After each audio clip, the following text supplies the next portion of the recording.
What's up, guys? This is the Honda FL250 CX500 project. This thing is it's gonna be fun. Basically, what we got here is a '79 CX500 engine that came out of the bike I ride. I know it's good because I just put head gaskets on it and a new timing chain. And we got the basic Honda FL250 chassis, and we're going to get rid of all the front stock suspension and do double wishbone front and back. Going to lengthen it 3 or 4 inches right here to give more leg room for pedals and whatnot. We'll have a gas clutch and brake all pedal. And we got a Mercedes diff that we're going to use half of these axles, CV axles, and some Volkswagen axle parts to have the diff sit right here with long axles coming down to the wishbones, and then we'll have a pulley or a sprocket on the shaft that comes out of here, so we can gear it right down to the center of the diff, and we can change our gearing there. And the diff already has 3-4-7 to 1 gear ratio. We should gear the engine down a bit more.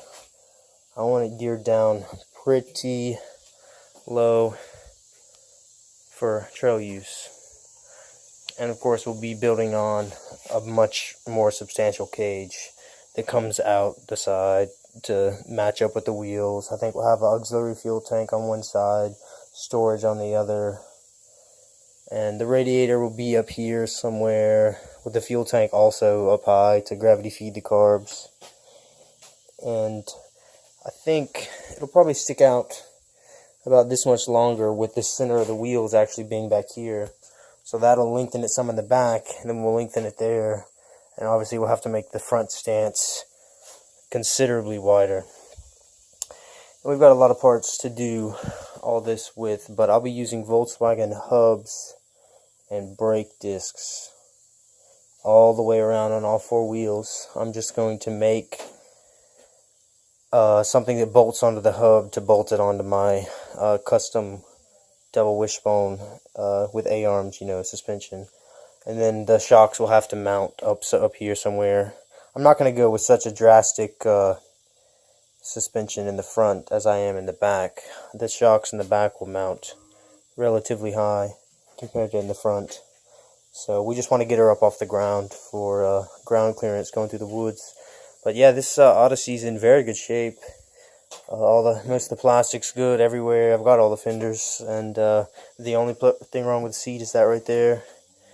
And I got it for $200 complete. Had an engine, of course, but it was missing the top end. But I wouldn't want to fuck with that belt system anyway, so we're just gonna go with a motorcycle transmission. We'll see how it goes. I'm gonna right now go ahead and cut this rear support bar off right here, because we'll have to be fabricating everything out of 1.25" tubing. I want it to all match this tubing right here. But we will keep you updated.